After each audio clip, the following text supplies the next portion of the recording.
Hi everyone, it's Justin here, Voices for Voices. Thank you so much for watching, listening, wherever you're at. We are grateful for you taking a portion of your day uh, and spending it with the Voices for Voices family.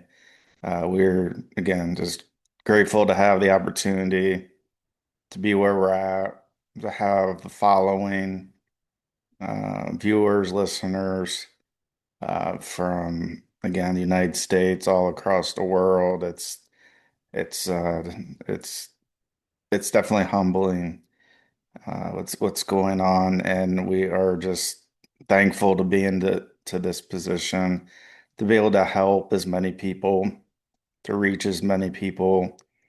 We do have that huge goal of wanting to reach and help at least 3 billion people over the course of my lifetime and beyond. And it's such a wild number that I think we're gonna do it. I have no doubt that we're gonna do that. Um, and it's no thanks to anybody else but you. It's not me. I'm just a vessel. I'm just, the ink of the pen in the hands of the author. To quote a song that I've just been made aware of. I believe Nick Jonas uh, sings it uh, with uh, with another artist or two. But yeah, we're just here sharing experiences. And so, what's going on? Um, a lot on the political front. And we don't get political. We may have politicians on our show. But we don't say, hey, vote for this person and not that person. You may look at our social media and say, well, that's not what that looks like. And so that's exactly what it looks like. We're for good and we're against evil. So that is what you'll see. People succeeding, organizations succeeding, uh, helping people rescue kids, rescue animals, uh, just being a sounding board, a listening person can mean so much in the face of adversity.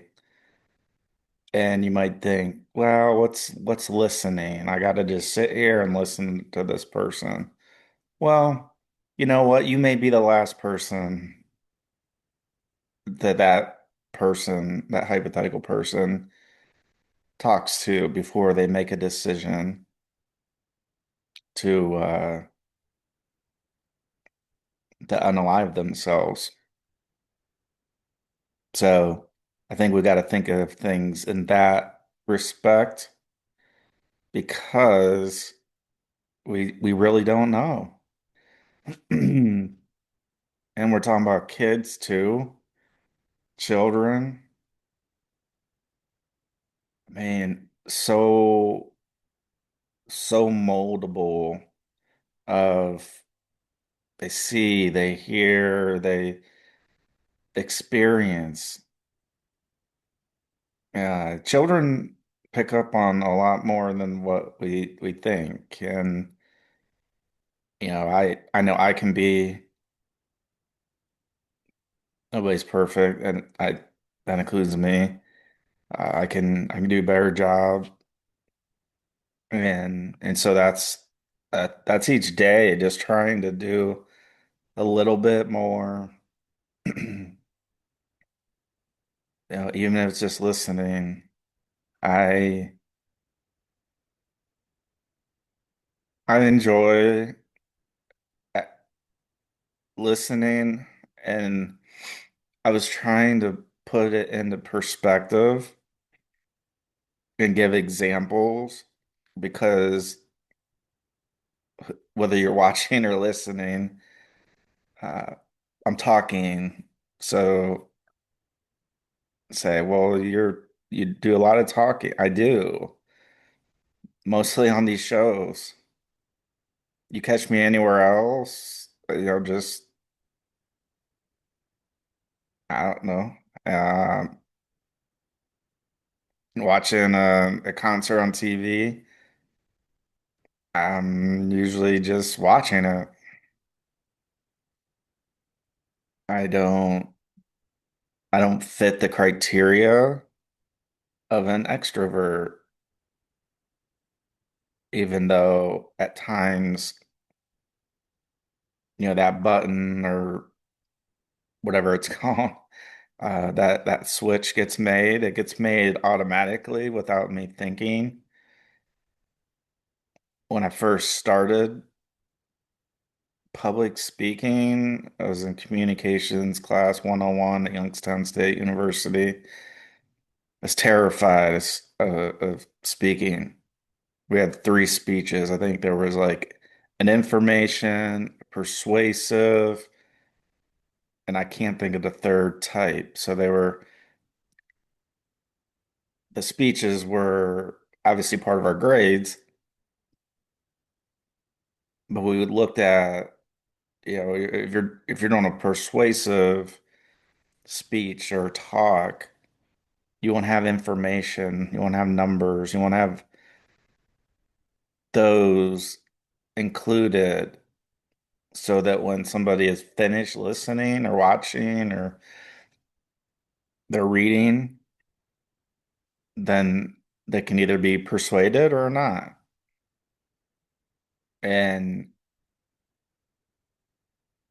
and that was I can close my eyes and take myself back to that day, literally. And just thinking, oh my gosh, I got to talk in front of all these people. And then, as time progresses, and you know, you may or may not. It took me a while, um, but it's interesting because not everybody's actually listening. They might be looking at that. They might be looking through you. They may be thinking about what am I doing for dinner? What am I doing for lunch? It would depend on what time of the class period was. This was, I think, like an early evening class. And you're in college, like, hey, we're gonna do college things, whatever that means. And so that really started. That's kind of like my first time remembering, I think, vividly of what that felt like, and I, it was craziness inside my head because I have this information. I'm trying not to read off these note cards because eye contact was one of the one of the areas that we were being graded on. So if I just sat there and just read the cards like this, I would get points deducted, and yeah, it's not the end of the world. But we're trying to get the best grades as we can, right? I mean, that's the whole idea. So the listening part is more of a recent thing for me, at least as I, again, take a perspective of listening. I, the last, mm, 2 to 3 months, there's been a lot of time that I normally would be talking, speaking, but the switch to listening had has really jumped in at that. those junctures, those areas, those conversations. And so I think that means I'm getting better at listening because I don't have to think about, okay, Justin, you need to listen at this time. I still have those times where it's like, okay, let's just be present. Let's just be present in the moment. It's hard to do. It sounds easy, but once you try doing it, I know for me, past, present, and in the future, it is easier than it sounds. Like, oh yeah, that's easy. I can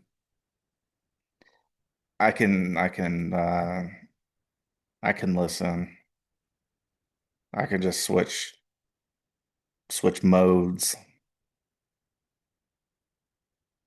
But I don't know that it really is that easy. Because if it was that easy, we'd all have that as like a strong area, a strong trait. And right, we're all unique.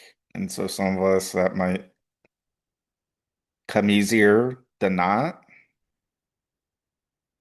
Some of us we don't have a ton of opportunities to really test that out. And so the last couple of months, man, with the political landscape, uh, just to across the world, but just specific states, they call they a primary, so you go and you vote, and then the top two uh, usually will be the ones in the general election that voters will pick between candidate A, candidate B. Some of us look up information about them, some of us don't. Some of us just go based off of name recognition. There's some data that shows that.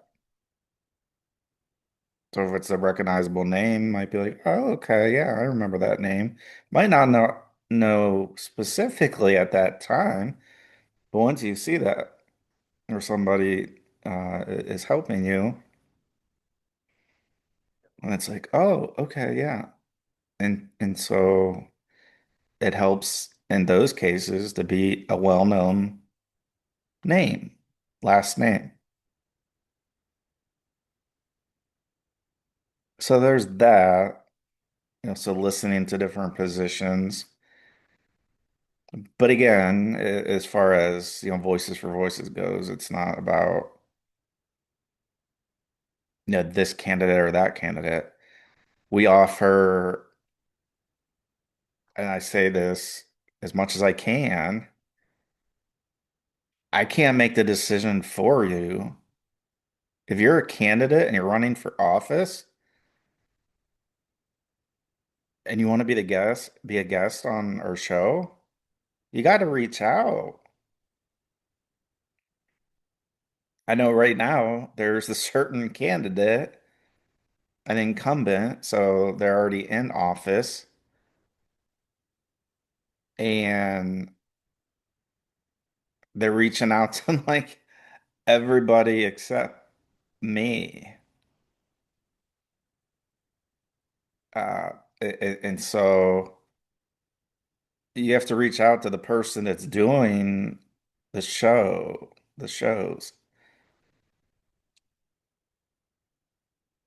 At the very least, right? We have a website, voicesforvoices.org. There's a contact me or contact us. You could do that. But there's one individual, not naming names, it just continues to like, go on the surface and they're blowing up the phone, not actually blowing up the phone, but texting, calling, texting, calling, texting, calling. Here's how you can get hold of Justin. Here's how you can get, how we can get the conversation started to get an episode filmed. We've had candidates and people in office on both sides of the aisle. So what I can't do is I can't do anything except what I'm doing now is to say all candidates running for office are welcome on our show. We can have a conversation. We can talk about lots of things. The one thing we can't do is endorse and say, the stamp of approval that Voices for Voices, Justin Allen Hayes, because then that gets used and then people go, oh, I thought you said you weren't political. And we're not. But there's people who have jobs who are politicians. So again, I've reached out to quite a few. Some respond, some don't. It's all right. No offense taken. However, when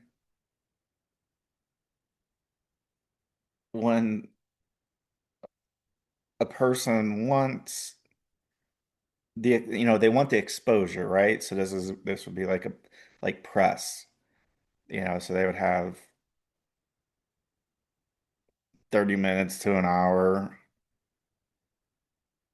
when we have a conversation. We talk about, what's important to them. We can't talk about, oh, I'm just gonna have 30 minutes and it's just gonna be a campaign speech. No, we don't do that. And if that does happen, then we just don't air we just don't put the show out. That's how we handle that.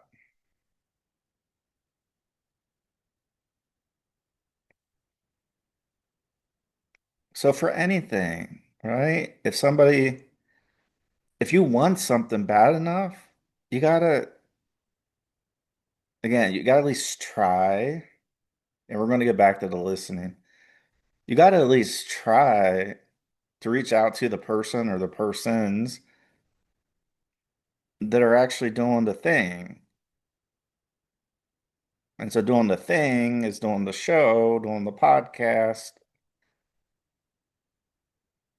And when you're actually, given contact information and you don't contact the person, I can't do anything about that. Nobody can. Because there's a lot of people that maybe they are trying to, you know, find a way to get in touch. And again, voicesforvoices.org.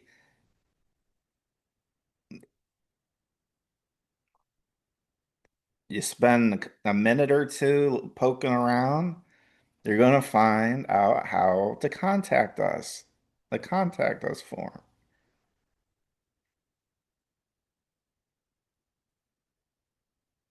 And then we go through all those. We find what's real, what's spammy, and we go from there. But when like specific information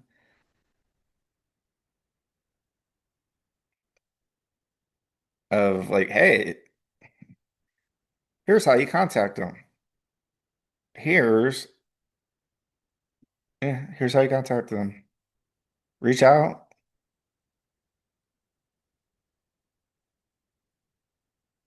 So as we continue on the listening, so there's been uh, there was a member of our family passed away. Went to the service with my mom, and I did a show on it and talked about it because I had a whole range of emotions. I think we all have emotions to some extent, one way or another, and they can ebb and flow, and certain parts can be easy, certain parts can be more difficult. And so I sat and I listened. I was not the center of attention. I was present, as in the present. Like I'm presently filming this podcast and TV show. So I am speaking. I am trying to look into the camera. Sometimes, depending on which camera angle we have, it may look like I am looking into the camera or I'm not. And it's not. I, there's not usually a re reason why. Usually it's like if I look down or up or sideways, like I'm trying to recall a memory, an experience.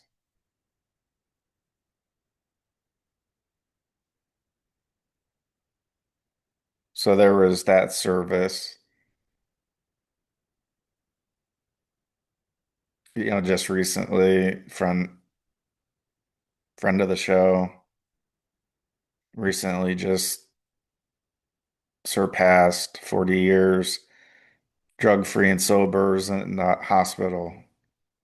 I spent 3 hours, I think 3 hours one day, 2 hours another, and I forget how, probably around there for like another another day. I did some talking. I also did some listening. And I know how it feels to just have somebody just sitting with me, like in the same room. Like we don't, I mean, we can't have a conversation, but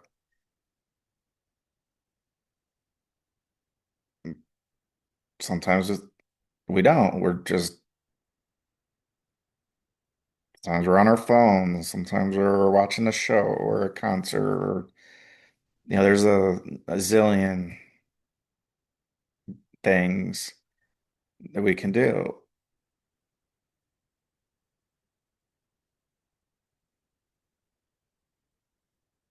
And so just being with a person in the room is helpful. I know it because I talk about this a lot, but it means so much to me. And it's such a great description and of sharing this. When I was going through whatever, the hit rock bottom mental health wise, leading up into the 5 day inpatient stay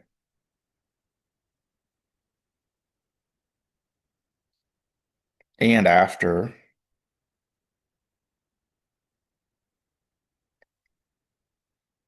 my dad would drive like 35, 45 minutes each way. And this is when I was getting, so beforehand, before the hospital, if I would turn on TV,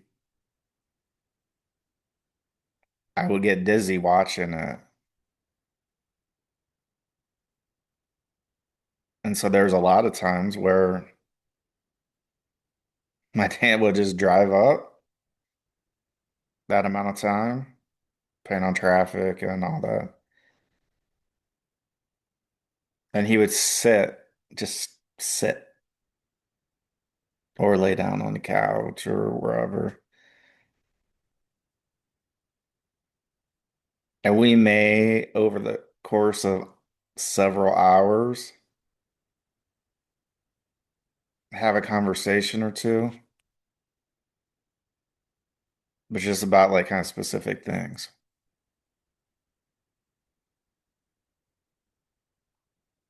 And so just me knowing, me sensing that, I mean, it happened to be my dad.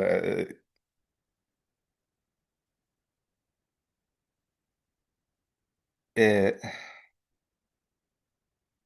it was in a sense soothing, just knowing that okay, he's gonna watch over here on Earth.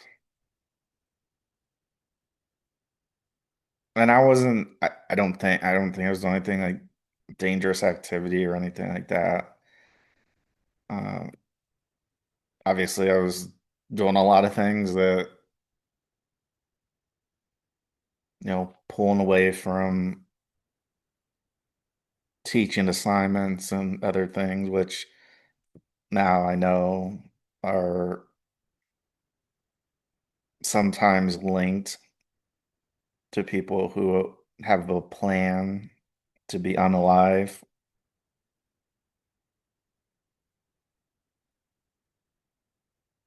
And I just look back and go, oh my gosh. And there was a lot, but I remember this one time, my birthday, and I forget what age I was turning, but whatever age I was turning, I remember being a lot younger, thinking to myself, like, of course, I was drinking alcohol or what have you. They kind of numb those feelings and thoughts of being that introvert. Like, I can't talk to anybody unless I'm drunk. When you're drunk, or when I'm drunk, when I was drunk, I don't even know if I made sense. Probably not a whole lot of sense.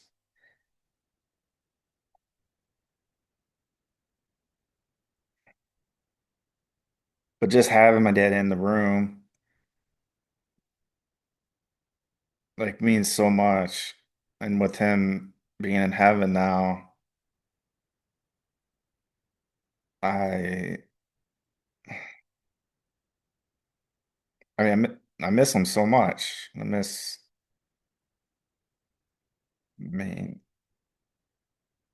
let's be real here, okay? We have feelings. And so I miss him just sitting.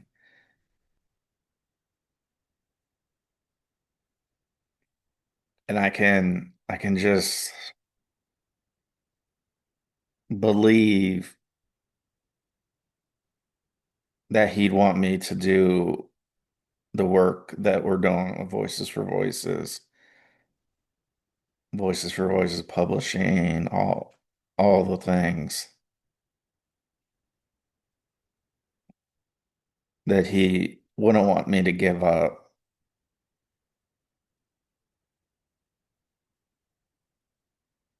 So easy to give up. We talk about that so much.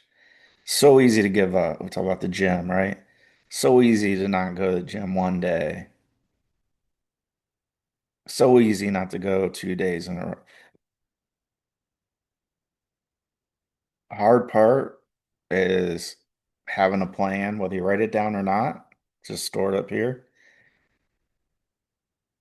As if we're using the gym as an example. Okay.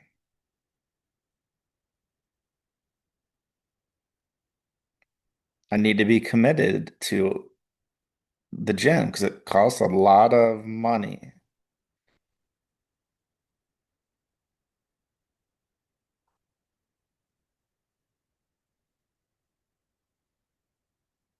And it's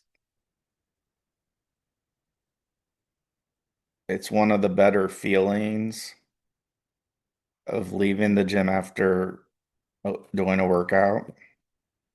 Again, I'm not gonna be in any bodybuilding championships or competitions. Just doing 20 pounds, 10 pounds, whatever the weight is, doesn't even matter. There's been so many years where I've just been sitting and sitting and sitting some more.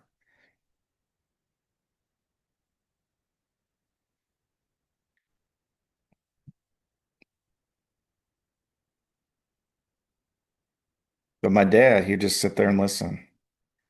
I remember when I got out of the hospital, one of the things was I was just so terrified of driving. That was one of the things that was terrifying to me. I had driven for a lot of years.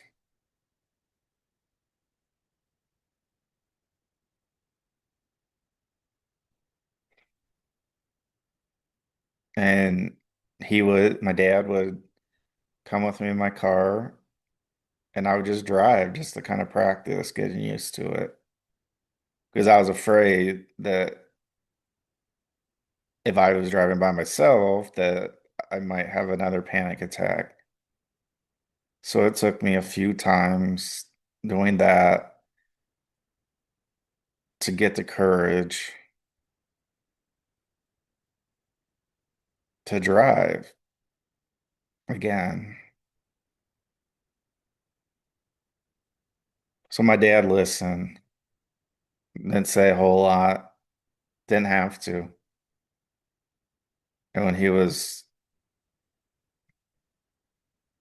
near the end of his life,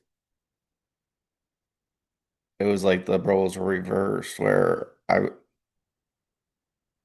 I would be in the same room, but we wouldn't have to be talking. We could just feel the presence of the other person.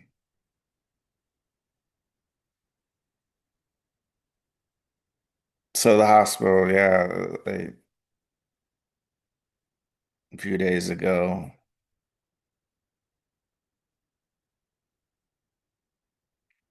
I don't know. I just felt like I needed to just sit and listen, and we laughed so much. It was,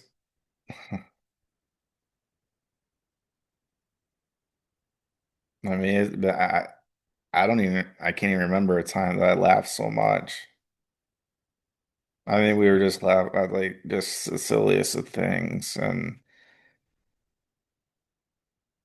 it didn't have to be like rude or vulgar or anything like that. It was just we were just laughing, and it was just one human being being there for another human being.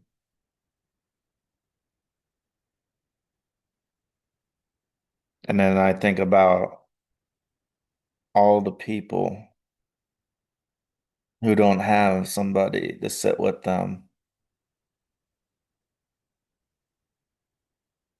There's a lot of people. There, my eyes are watering here, but there's so many people that don't have anybody to sit with them, listen to them. I remember my grandparents as they were getting older, and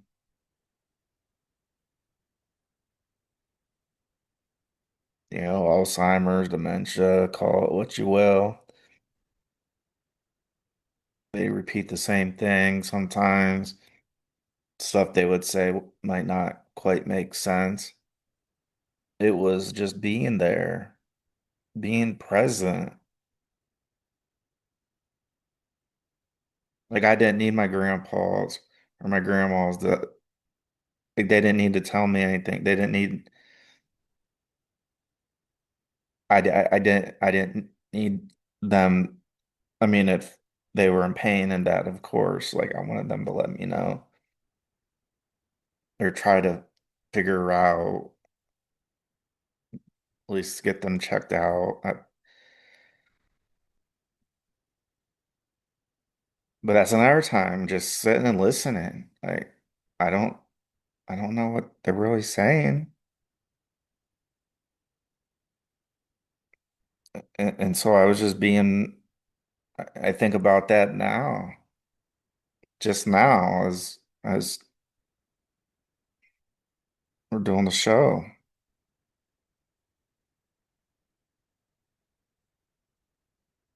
Those are other times where I was just spending with them, wheeling them around in their wheelchair, going for a walk with them, sit next to their bed.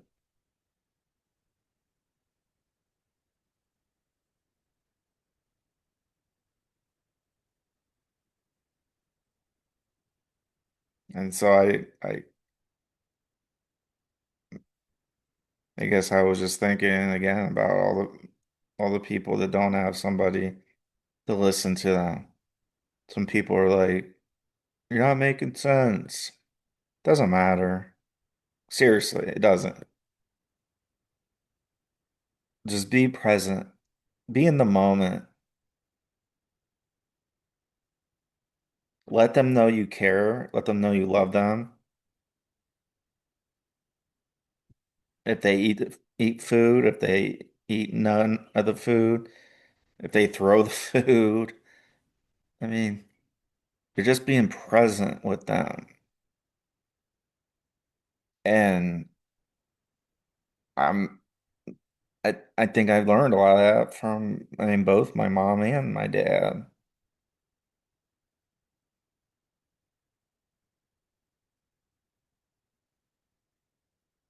We go through life and now social media and everything. It's we all got the big megaphone that we're making posts and videos and all these things that we're putting out for people, for numbers, for clicks, for stars, for likes, for whatever you want to call it.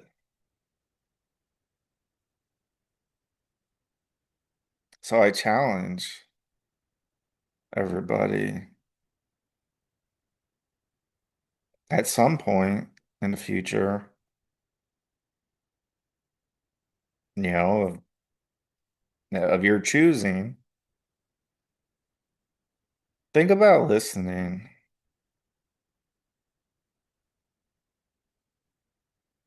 Think about sitting and just being with somebody. Like again, I don't have to have a conversation every minute of every day. So if I'm in a room with somebody, we can have a conversation, or we can talk about certain activities and that, but it doesn't,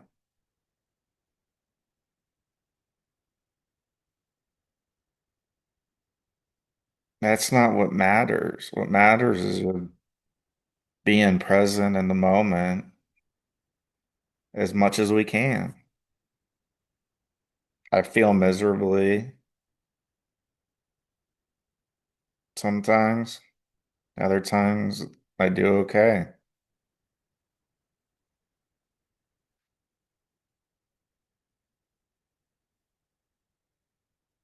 But for any parent, any guardian of anybody whose mind is I mean, I think we're always learning.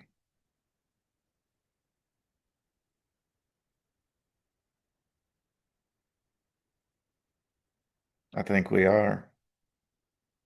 At least I feel that I am. I doesn't make me better or worse than anybody else. It doesn't.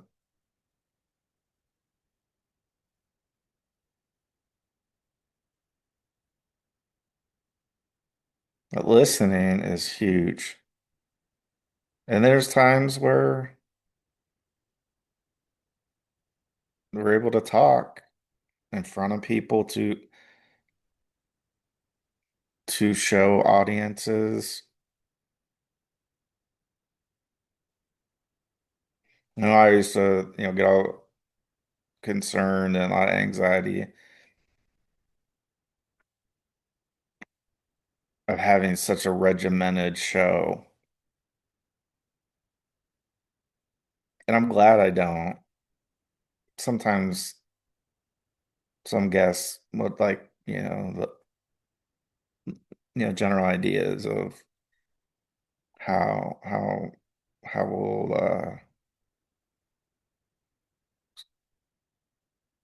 go through the show. But I just like the authenticity of a real human being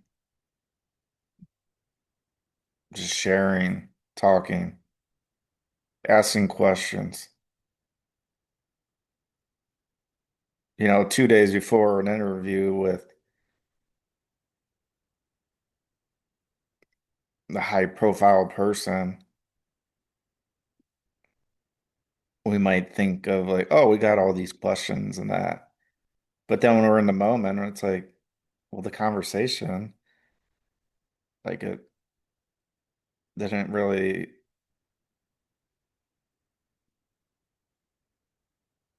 we really didn't need to go in that direction. Some people get upset. I look at just, again, being present with a human being. They come on the show in person or Zoom or anywhere else on location. Just have a conversation. I do all the typical things you're not supposed to do, say and like, and sometimes I show eye contact and sometimes I don't.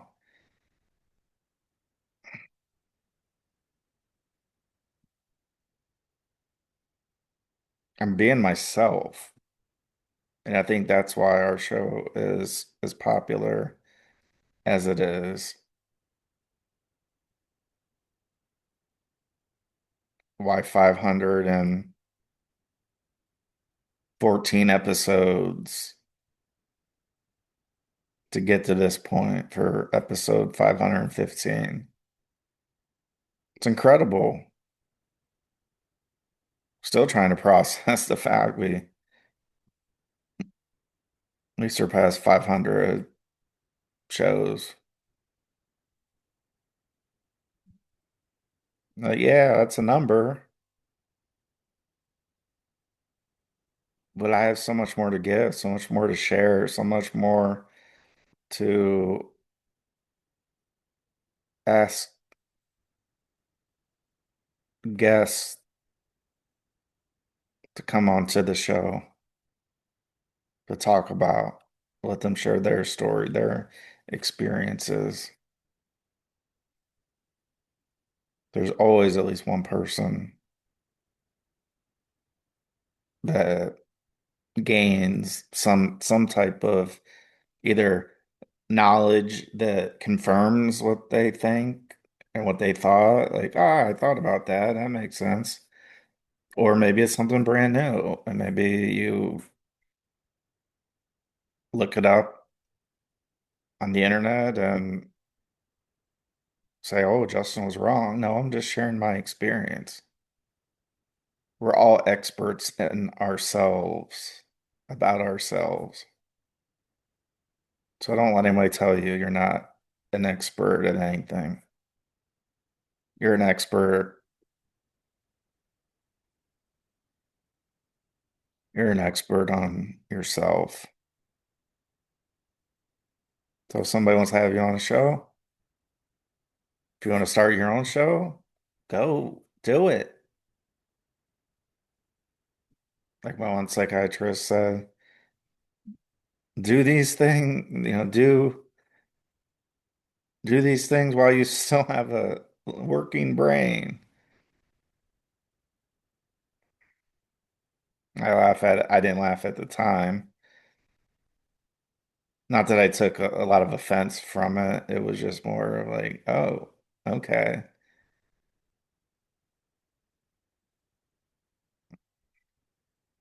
Maybe that's telling me something. Like he was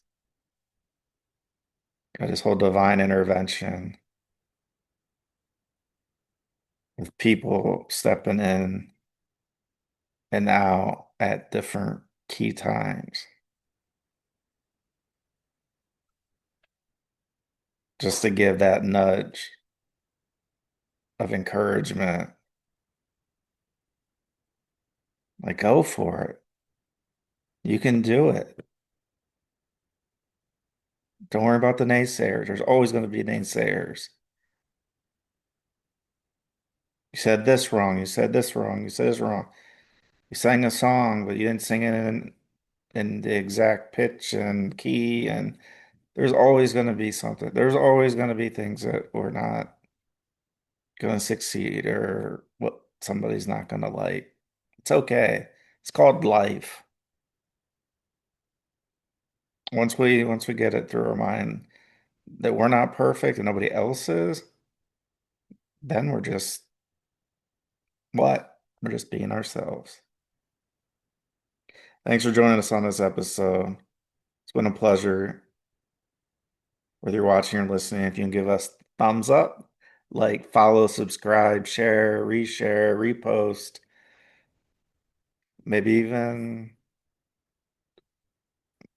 reach in, grab your phone, and share the Voices for Voices podcast with 25 or 50 contacts in your phone. Thank you so much. It's been a pleasure. We'll see you on a future episode of the show. Bye bye for now.